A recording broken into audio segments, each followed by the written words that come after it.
You are Locked On Sun Devils, your daily podcast on the Arizona State Sun Devils. Part of the Locked On Podcast Network, your team every day. Welcome to the Locked On Sun Devils podcast, or rather the Locked On Big 12 champion Arizona State Sun Devils podcast. Pretty long, but feels good. I'm Richie Bradshaw. I'm your guide for everything. Oh my goodness, guys. What a win. What a win. Great game. I am on cloud nine. I don't know about you guys. I am on cloud nine. That is one of the greatest things that I have gotten to listen or to witness as a Sun Devils fan. There's been some good teams in my lifetime. There's been a lot of highs. There's been a lot of lows. There's been great wins. There's been historic wins. There's been wins that I will remember forever. This was crazy.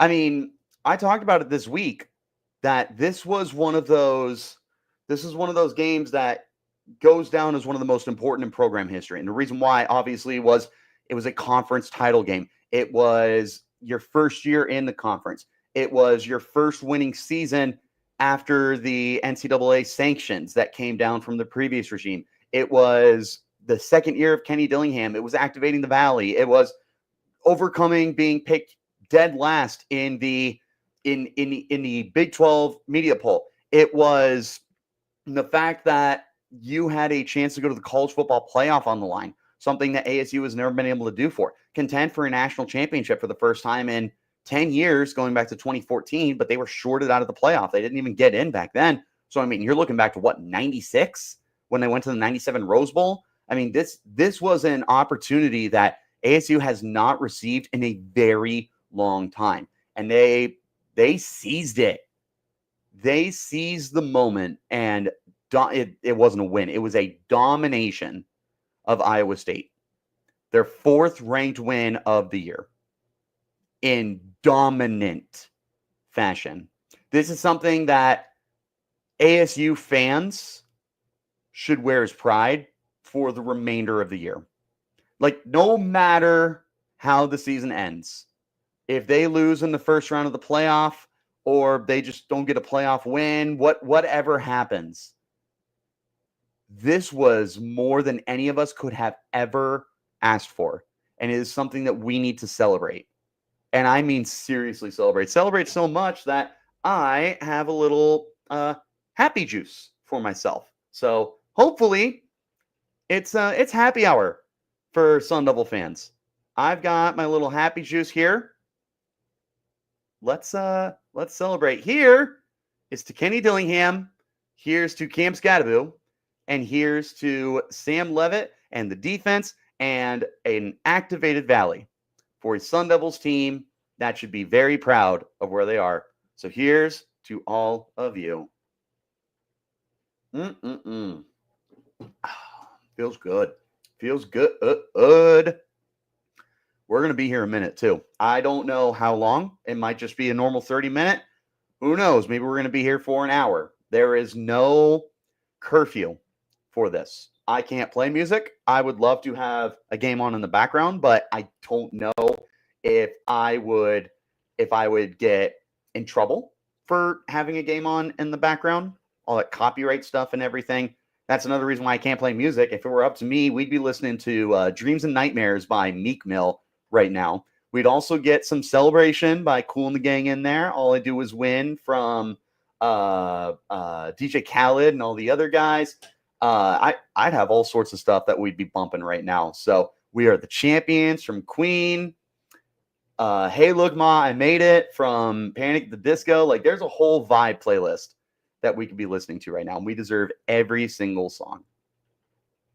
Thank you guys. Thank you guys for being here. I mean, what a journey that we have been on just from this show alone. I mean, we've been here. This is the fourth season that I have been having the pleasure to sit here and talk Arizona State sports with you guys. And we had a good first year, but, I was brand new to podcasting at that time. I'm not going to lie. The content was not that great back in 2021. It was a guy who was getting used to it. I used to have a co-host That's how old that show used to be. 2022, 2023, I'm getting more comfortable, but team sucks. 4th season, magic. Absolutely magical. It was special. Like, I mean, just to use the same word over and over again, but that's what it was. It was special to see what we got to see. Hopefully you guys have something too. I don't care if it's apple juice or maybe a Mountain Dew or something else.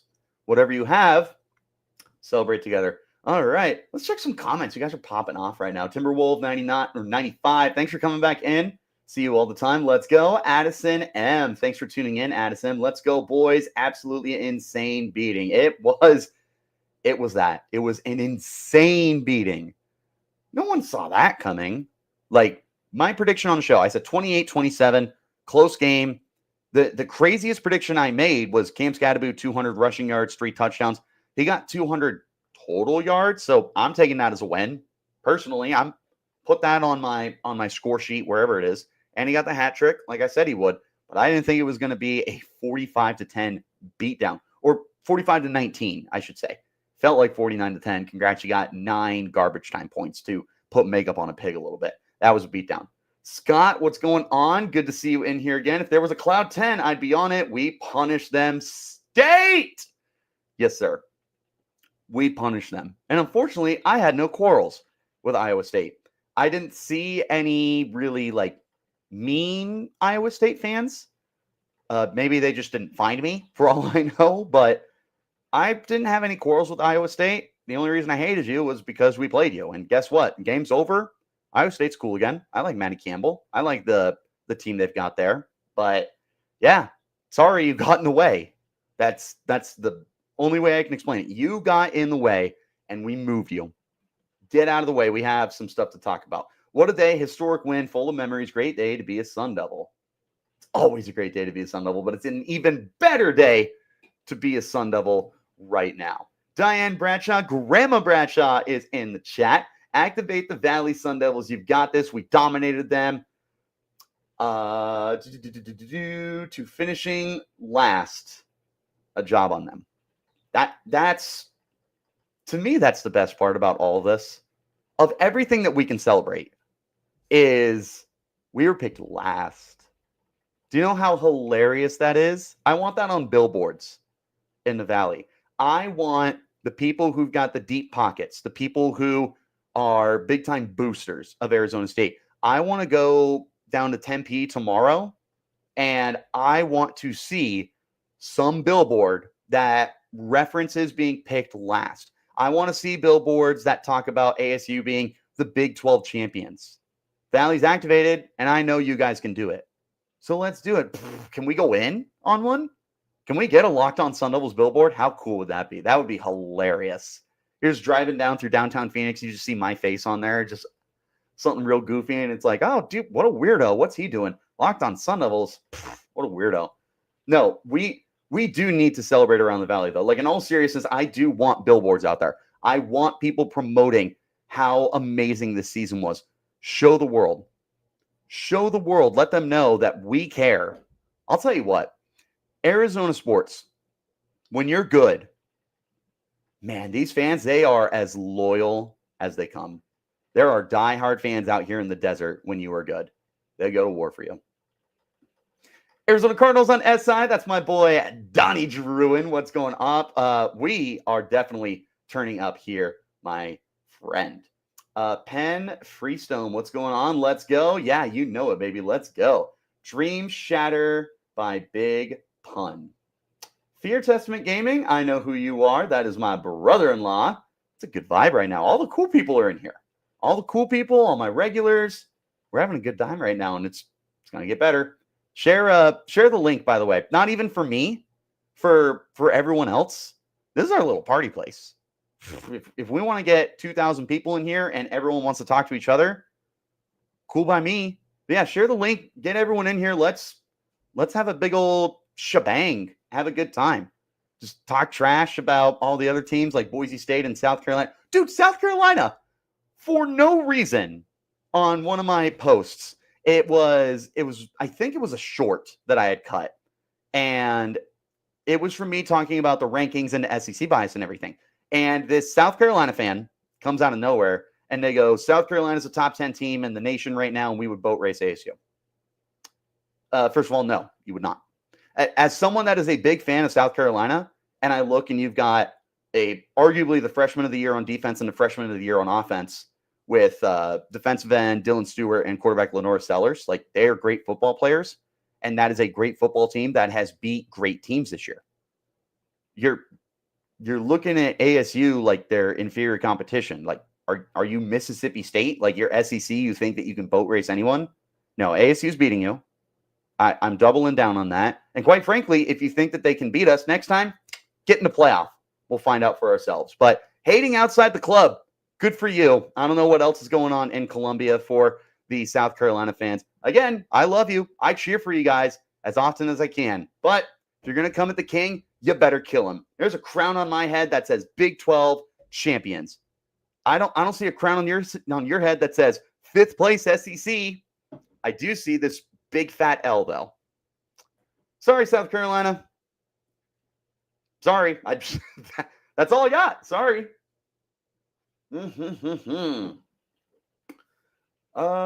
see what else we got going on. I'm going to need Cam to take a certain test of the chemical nature. It's because he is a bear, according to Scott. He's an alien in a good way. He's the people's running back. Come on. How have we not figured this out by now? He runs it. He catches it. He passes it. He punts it. And ladies and gentlemen, he's your mom's favorite player. He is your mom's favorite player because he's my favorite player. And he's your favorite player. He's Sparky's favorite player. He's the people's running back. He's here for you. He's here for me. He delivers. He delivers on Saturdays. One day he's going to deliver on Sundays like a mailman. Any of my friends will actually understand that reference, and it'll be absolutely hilarious.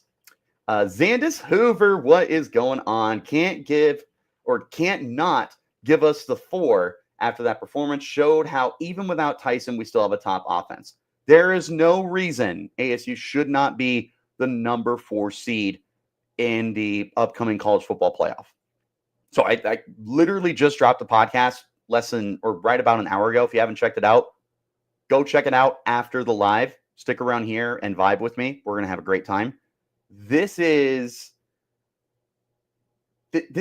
a showing where I don't know how you justify putting other teams ahead of ASU. And like particularly Boise State. And I said this on that show I recorded, and I'll say it again here. Boise State is a really good football team. Ashton Jeanty makes them elite. There are still good players on there. But if you take Jeanty off that team, they are not a college football playoff contender. There's a reason why he is projected to be no worse than second place in the Heisman Trophy voting. Like, he's a great player. He makes your team intensely better. You got to be able to call it what it is. He is not, he's not, or not that he's not. You are not an elite team if he is gone. ASU, you just took away Jordan Tyson, number 1 receiver. They figured it out. Cam Scadaboo had to miss a game this year. Sam Levitt stepped up and he threw 3 touchdowns. You've got pieces everywhere. You got a good defense too, which is not bend but don't break. So stop listening to the national media that wants to continue to tell you that ASU has a bend but don't break defense. You listen to the show, you know how I feel about that. And it gets under my skin more than anything else in the whole world does when you talk about ASU football. Neither here nor there. Boise State, you're a great football team, and even better story. But you know who's a better football team and a better story than Boise State? It's Arizona State. Take Ashton Jeanty off that team. They're not a playoff team. I don't know if they win the Mountain West. UNLV is a pretty darn good football team. UNLV pretty good, especially when you consider they lost their quarterback early in the year. And this kid comes off the bench, Haj Malik Williams. Oh, who's that? Well, turns out he's pretty good. And he keeps UNLV afloat. And they win, what they go, 10-3 including Friday night's loss to Boise State in the championship. Like, I don't know if you beat UNLV without Jeanty. And I can promise you, if you played ASU without Jeanty, you would lose. Hopefully you do have Jeanty if we do get the opportunity to play each other, because it'd be that much sweeter when ASU just beats you off the football field. Sorry, guys. I love Boise. I really do. You're not us. You are not us. Their crown says Big 12 participation trophy for the real USC, South Carolina. SEC, man, they are undefeated in hypothetical wins. So I like USC, the real USC, South Carolina. You're not better than ASU. And if you were, you'd be in the playoff. If you were better than ASU, you'd be in the playoff. Oh, we're fifth in the SEC. That means nothing to me. That means nothing to me. Sounds like you didn't win your conference. Sounds like you weren't top 4. Dude, were they even 5? Because there's 5 teams ranked ahead of you. And Bama and Ole Miss beat you guys. LSU beat you. LSU's not good. Oh, the SEC beats itself up. There's parity. Big 12 beats itself up. There's parity. I don't hear you arguing the same thing. There's a difference in talent. Call it what it is. You are 5th place at best in your own conference. ASU is best in their conference. It is what it is, man. We're both power 4 programs. So don't know what to tell you. Scott, ASU drag boat, South Carolina, a little paper boat made by a 5-year-old. Look, they are a good team. And I don't want to spend this whole live bashing South Carolina, who's not even going to see this live. They're going to see it later, and they're going to be like, oh, my God, he's trash talking South Carolina. We got to get after him. But just hush. You're hating outside the club. You can't even get in. Sorry. He is my grandma's favorite player, by the way, referring to Cam Scadaboo, the People's running back. Did you guys see that shirt that was all over the place that was trending? And it was someone in the crowd, and it just had a picture of like Cam Scadaboo, and it was like his player profile picture. And then underneath it says, Cam Scadaboo saved my life. Chef's kiss. Phenomenal. That's just, everyone loves him. Texas is losing to a Georgia team with no Beck. Shows they are ranked high because of their name. Isn't that funny? And here's another funny thing. I truly believe that Texas is a great football team, and they have a lot of talent, and there's a lot of future NFL players on that team as well. They're a good team who has beat nobody this year. And when they played Georgia, they were outclassed. Like, they made it a game, but they were outclassed. They're a good team. I'm not afraid of them. That's just one more team I'm not afraid of. There's not a team in the country that I'm afraid of. I'm not afraid of Oregon, Ohio State, anybody. That doesn't mean I'm picking us to win every time. I probably am because I'm the host of Locked On Sun Devils. But there's not a team in the country who scares me. And vice versa, every team in the country should not look at ASU and go, that's an easy win. Every team in the country should look at ASU and go, we gotta really game plan for this team, or we're going to get embarrassed. They need to be smart moving forward, whoever it is. Oregon, Georgia, Texas, Bama, Boise State, whoever. You know who doesn't? South Carolina. Dude, it's just ASU's playing great football right now. There's not a lot of teams that can keep up with them. Funny thing I do want to mention, though, on the topic of Georgia. Carson Beck went out, right? And their backup quarterback comes in. And what caught me off guard was, I'm pretty sure Georgia got like this really high profile quarterback in the transfer portal this offseason. Like, I can't put my finger on it, but I'm pretty sure in the offseason there was this quarterback, and he was former super high recruited. He had bounced around a couple of schools before he thought he found his home, and he was there for a year. He redshirted. I think he got beat out in camp, funny enough, and then decided to leave for a place where he could start. But then he goes to Georgia, and it's like, well, Carson Beck's there. Well, Carson Beck's down, and like, you're still not on the field. God, I can't remember who this quarterback is. Like, I feel like I should remember. Like, it feels like something I should be intimately familiar with, but I don't know. All I know is that quarterback that transferred to Georgia, he's not starting right now. So, like, I don't know if it was NIL that pulls you there. I don't know if it was the SEC that pulls you there, but That's pretty crazy. Meanwhile, ASU is 11-2, Big 12 champions, and that quarterback who, I remember who it is, Jaden Rashada. That's crazy, dude. Grass is always greener. I'm glad you were able to get out of mean old Arizona State where you got beat out by Sam Leavitt. By the way, Sam Leavitt, pretty damn good at football. Pretty damn good at football. Winning a lot of games this year. Jaden Rashada not even on the field, despite their quarterback one getting injured. I was told that you were supposed to be the future of that program, that you were the primary backup. You were good to go if Carson Beck went down. I was also told you were the next Jaden to transfer from ASU and go to the SEC and win a Heisman Trophy. Well, he's got more time. Not off to a good start. So, hard feelings? Maybe a little bit. Let's see. Scott, my dad loved that shirt when they showed it. Dude, it was a great shirt, man. Cora, what's going on? We should be treated 11-1 considering we did not have our starting quarterback in one game. Sam Leavitt 11-1. That is something that is just not talked about enough.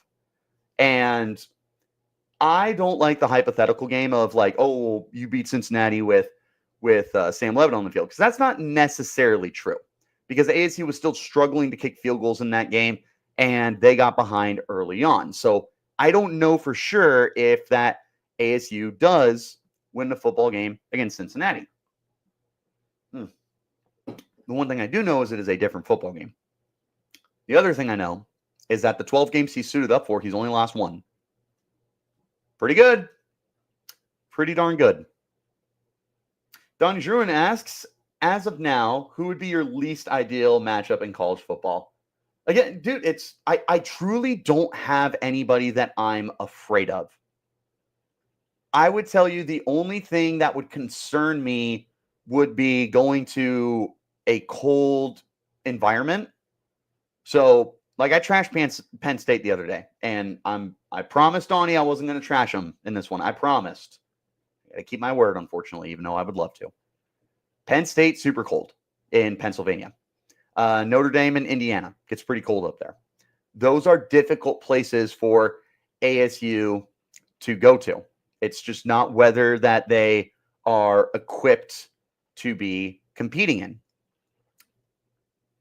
That's the biggest factor for me.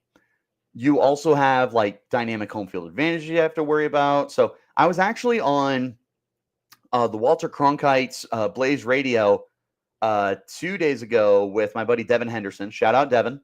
And we were actually talking about this in detail, is what would your ideal playoff situation look like? And I said, well, you got to consider a few different things. The weather is definitely one of them. And home field advantages for certain teams are going to be better than others and stuff like that. I ultimately decided, and with the way this game is going, I feel pretty good about it. I'd want to go to Austin to play Texas. And if for no other reason, just keep Texas at Tempe going. Oh, you're playing there again. That's the fourth time this year you're in Texas, and you're 2-1. This is a good showing for those 16, 17, 18-year-old kids that are trying to decide where they want to play college football. It's a really good sign. And ASU's got a nice funnel going there right now. So if you go to Austin again, or not again, if you go to Texas again, you play in Austin, even if you lose a close game to Texas, I mean, that's still a sign. If you beat Texas, you have a direct line to the pulse of the state of Texas and their high school recruiting. That would be probably choice number one. Penn State, man. We would beat them. I'll leave it at that, Donnie. We would beat Penn State. It's as simple as that. Notre Dame, I think, is a really good football team. I don't know that they are an elite football team. Playing in South Bend would be difficult. Who else is kind of in that bubble? Ohio State would be really difficult too. They've been a beatable team. They are also just a really, really, really good football team, and going to the shoe would not be easy. Maybe Ohio State is the toughest. That probably is the toughest going to the shoe off the top of my head. But there's just not any team that I'm afraid of. There's certain environments that are tougher, but there's not even really an environment that I look at and I'm like, oh yeah, nope, it's a wash. It's guaranteed loss. I don't see it that way for any team that's going to make the playoff this year. Scott says, Richie, this sucks about losing number 7 for the first half of the next game for Shamari, dude. So here's the thing. By the definition of the rule of targeting, that's targeting. It was helmet to helmet in whatever form you want to talk. Like, I understand he didn't drop the head for like crown of the helmet. I understand it wasn't a malicious hit or anything, but by the definition of targeting, that is targeting. If I'm an ASU fan, I would want that called for ASU. So I get the call. Did it piss me off? You're damn right it pissed me off. That was a terrible call. Not by the rule book, but from the fact that that is a tackle and that is a football play. Where has football gone? That's a form tackle. That's how you teach these kids to tackle. I'm sorry, it was a little high.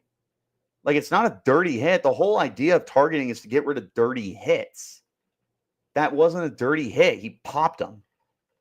So a shame that Shamari got in trouble for that. And it will be difficult for whoever we play to have that first half without Shamari Simmons, who you could argue is the best defensive player on that team. He's just integral to everything, from being able to drop back as a safety to playing near the line of scrimmage and moving in the nickel and all over the place.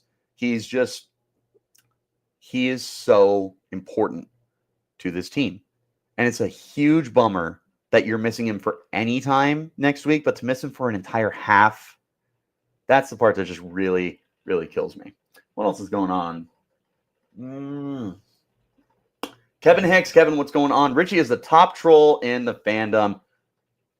Look, man, it's not anything personal to Penn State. That's another team I find really easy to root for. You're just frauds. So, sorry, Donnie. I couldn't keep it to myself. Penn State's frauds. Don't know what to say. They are playing like a team that got kicked to the curb and laughed at. The haters should keep it up. The players love the inspiration it's giving them to fight. Brandon B, what's going on? Thanks for joining, my good sir. My guy, Lil Rich, is big time. We're just having a good time, baby.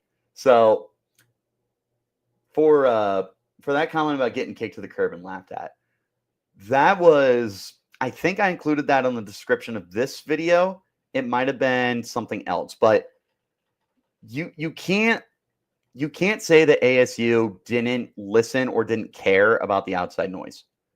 When Kenny Dillingham and the players will tell you we don't care what they say, the way you should interpret that is we don't care that they think we're a bad football team because we're just going to play football. What they do care about, because that's bulletin board or whiteboard material, whichever the phrase is, I can't remember. But what that is for them is they care in the sense of, let's prove them wrong. It didn't matter who said it. It didn't have to be the Big 12 picking them last. It could have been Zandis Hoover or Brandon B or Chris Crevetti. Chris, what's going on, my guy? Thanks for tuning in. It could have been any of you guys. It could have been Locked On Sun Devils. It could have been anybody that placed that kind of disrespect on ASU, and it's billboard material. It's whiteboard material. They use that for them. They don't care what you think, but they care about proving you wrong and making you look stupid. That's what they care about. And yeah, they should be laughing at everyone who laughed at them because it lit a fire in the belly of the Sun Devils football team, and now they're out there winning football games. It's terrific. Zandis says, targeting put a dark cloud on the win for me. Quarterback was a deer. I thought that said deeper for some reason. Quarterback was a deer in headlights and tried to duck to brace for the hit. Not sure how else you're supposed to tackle. Exactly. Yet, what is he supposed to do? That's a form tackle. It's a clean tackle. But again, by the definition of targeting, the heads came into contact with each other. So I get it. Chris, very, very sorry about that. We'll correct that moving forward. Chris, what is going on? Good friend of mine. Anyways, it's just frustrating, man, because it's football. These guys just can't tackle anyone anymore. It's one of the reasons why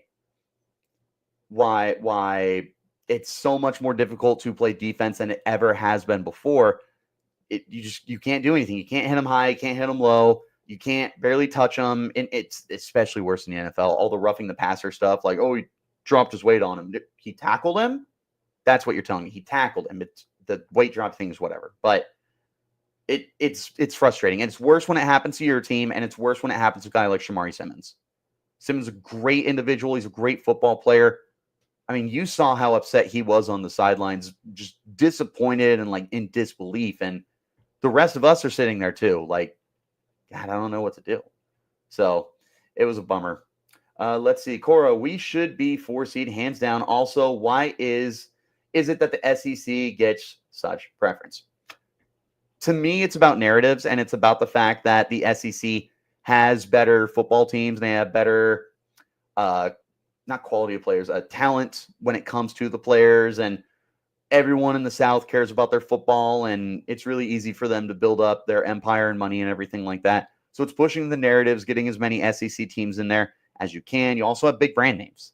Like, if it were up to the college football playoff, they would make sure that Bama, Georgia, Texas make it every year. They do their best for some other programs. They would love Tennessee and Auburn and LSU. Ole Miss would probably be in there. Like, there's a lot of teams that they really care about in the SEC that bring a lot of attention to them, and attention brings ratings, and ratings brings in the green. That, to me, is why it is. And that is also one of the things that fuels so much of the arrogance that the SEC has, because everyone else is gassing them up. And they're like, oh, yeah, the SEC, they're the best. And, like, how are you not supposed to be an SEC team and go, yeah, we are the best? Like, it would happen. It happened to ASU. Someone was gassing up the Big 12, and they're like, oh, yeah, the Big 12 is all great. Of course, ASU is going to be like, yeah, we are great, and flex our muscles. Thankfully, we are great, but, that doesn't mean that little brothers down south would have any room to do that. U of A started pumping off like, yeah, we're the best. We're in the Big 12. It'd be like, pipe down, dude. You're can't even say that about Vanderbilt anymore. You're the Mississippi State of the Big 12. Just sit down, or the adults are talking up here. I think when he ducked, it changed where he would have been hit. I honestly don't think he was trying for the head. No, Shamari was just trying to make a football play. Kevin Hicks, I was talking more so about Rashada. Oh, for the trolling. Gotcha. I mean, just kind of here to troll anyone right now, I guess. Penn State, South Carolina, Rashada, I don't know, U of A. It's on site. We're in a good mood. Ain't nobody slowing this train down. BC, go Devils, second stream in the last 3 hours. No, the other one was just a regular podcast. So that one was my bosses said, hey, this is something we would really, really like you to do. Because initially it was just going to be a live today, but they were like, it'd be a really good idea. And, we're kind of insisting. And I was like, fine, I guess I'll record a show about the Arizona State Sun Devils, twist my arm. Yeah, fine, I'll talk ASU. Plus, we still go live anyway. I'm wondering if we should have gone a little later, but I didn't want to go too much later. It just, the times ended up being really close to each other because I had plans earlier today and everything. Let's see what's going on. Clemson will beat SMU. I am manifesting that. I am manifesting that Clemson beats SMU because that's huge for ASU to be able to get that opportunity for the bye week.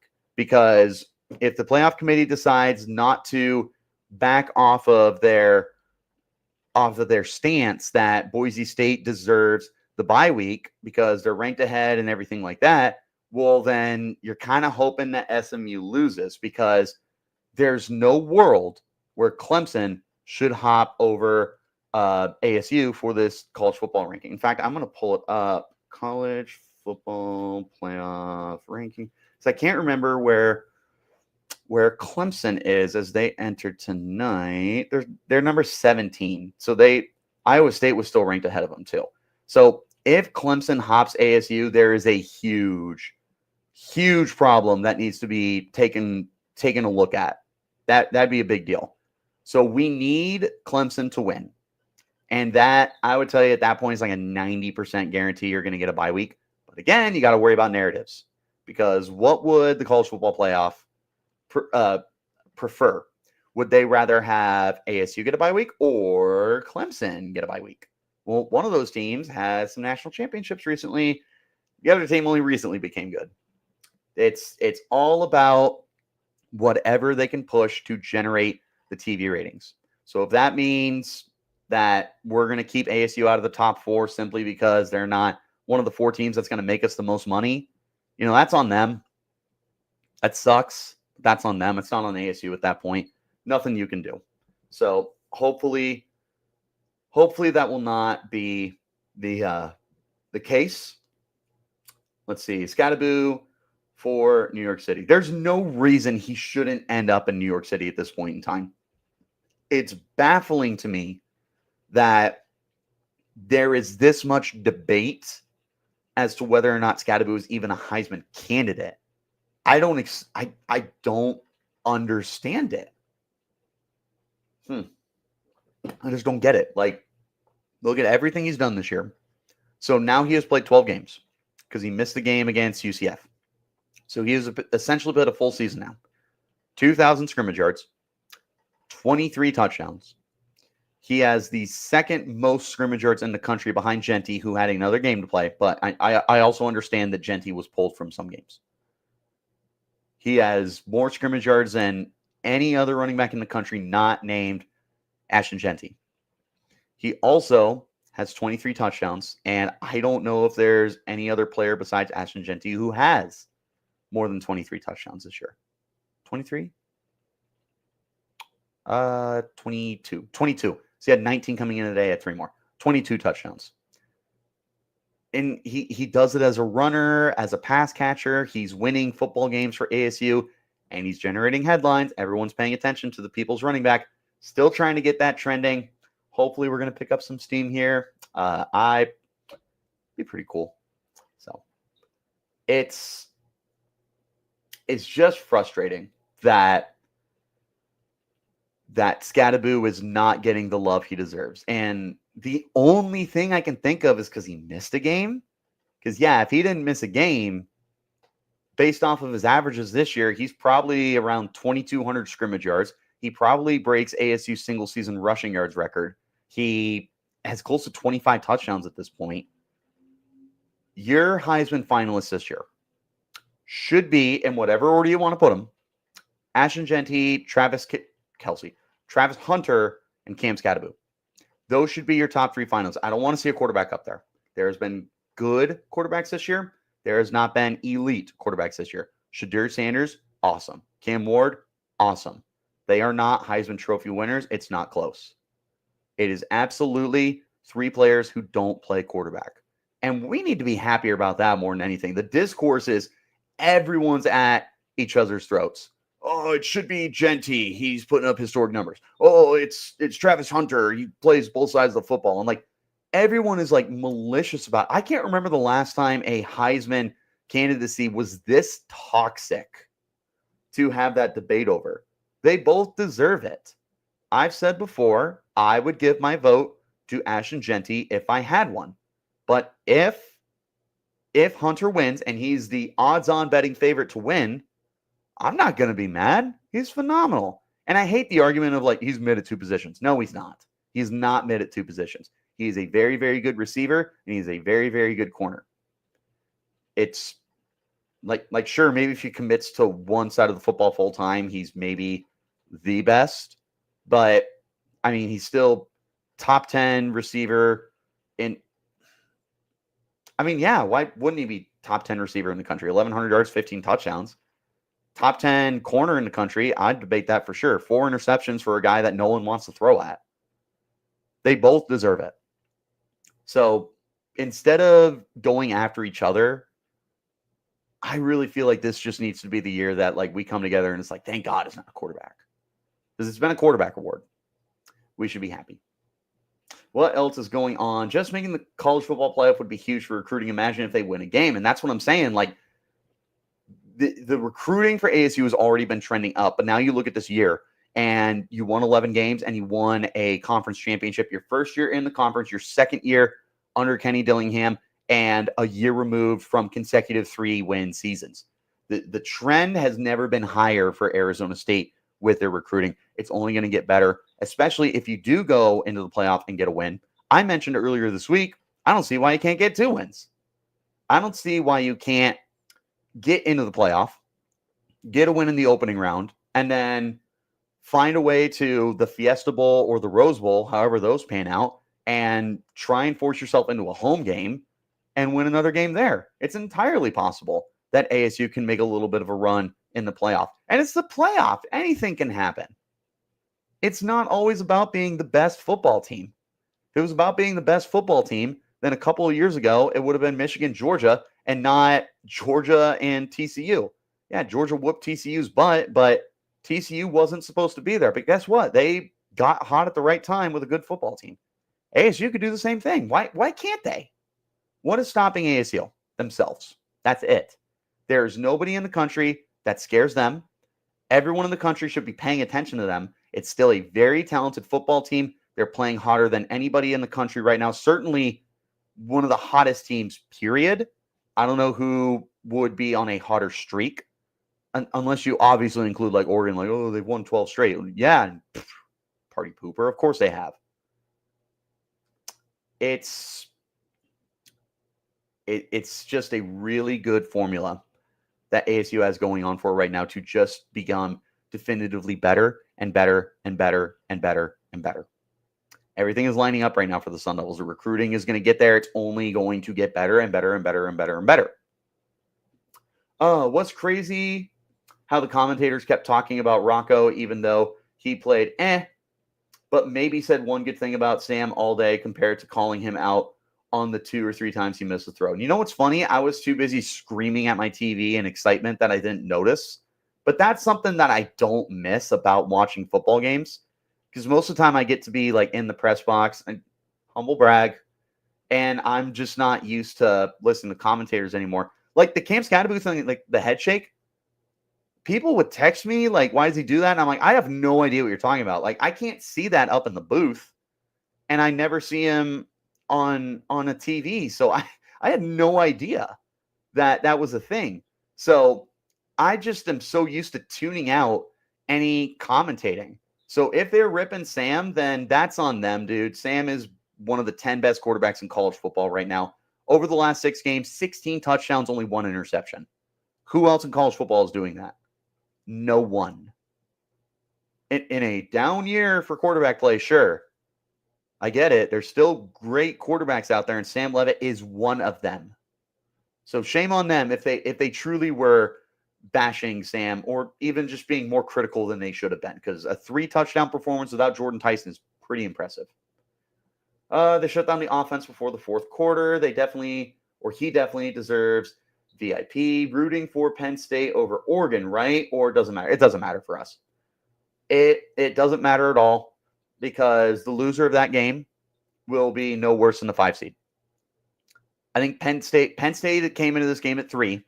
Unless they get thrashed by Oregon, and sorry, Penn State fans, I do think you will. I'm taking Oregon by 14 points. That might be a FanDuel bet for me. And if you're a new customer to FanDuel, $5 bet. If it wins, you get $150 in bonus bets. You can use that on anything. FanDuel's the best. Hopefully you used a FanDuel bet on ASU today. I might have to take a look at that, because I do think Oregon is going to absolutely rock Penn State. But it doesn't affect us, BC.